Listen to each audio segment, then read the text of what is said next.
MicroStrategy atrofidagi katta o'yin.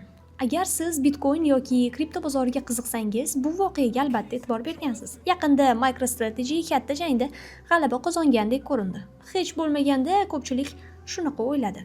Keling buni bosqichma-bosqich tushuntirib chiqamiz va e'tibordan chetda qolgan boshqa muhim yangiliklarga ham to'xtalamiz. Bozorni kim boshqaryapti? So'nggi yillarda moliyaviy dunyoda eng kuchli ta'sirga ega bo'lgan subyekt bu indeks provayderlari. Ko'pchilik bozorni murakkab tahlillar, balanslar, pul oqimlari va iqtisodiy qonunlar asosida qaror qiladigan professional investorlar boshqaradi deb o'ylaydi. Ammo amalda trillionlab dollar passiv fondlar va ETFlar orqali ishlaydi. Bu fondlar o'ylamaydi, tahlil qilmaydi, shunchaki ro'yxatga ergashadi.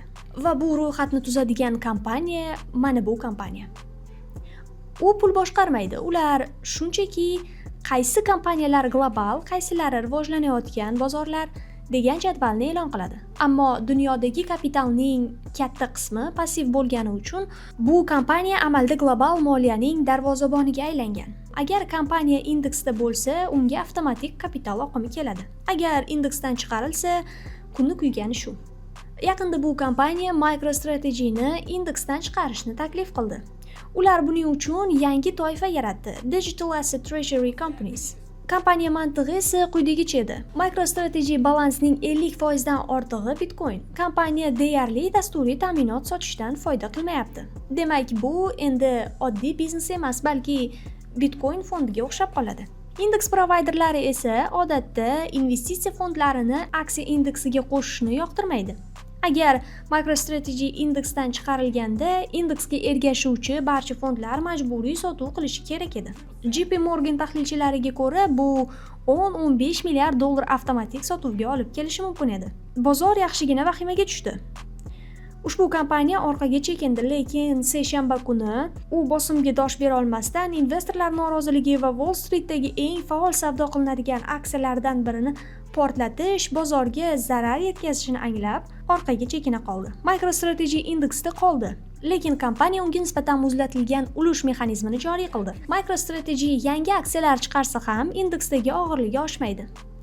Passiv fondlar endi majburiy ravishda sotib olmaydi. Ya'ni klubdan haydalmadi, lekin endi yangi mehmon olib kira olmaydi. Shu bilan MicroStrategy'ning cheksiz pul mexanizmi yopildi. Lekin bu borada vaqt tanlovi biroz shubhali. Bu qaror vaqti bozorga g'alati tuyuldi. Sababini tushunish uchun kompaniya tarixiga qarash kerak. U dastlab Morgan Stanley tomonidan 60-yillarda yaratilgan bo'lib, 2007-yillarda ajratib chiqarilgan. Huquqiy jihatdan mustaqil bo'lsa-da, moliya olamida eski aloqalar yo'qolib ketmaydi. Aynan shu hafta Morgan Stanley Bitcoin, Ethereum, Solana'ni qamrab olgan ko'p aktivli kripto ETF uchun ariza topshirdi. Bu esa MicroStrategy'ni institutsional kripto ekspozitsiyasi bo'yicha to'g'ridan-to'g'ri raqibga aylantiradi. Ya'ni yuqoridagi ishlar tasodif emas. Video foydali bo'lgan bo'lsa, kanalimizga obuna bo'lib, qo'ng'iroqchani bosib qo'yishni unutmang. Keyingi videolarimizda ko'rishguncha.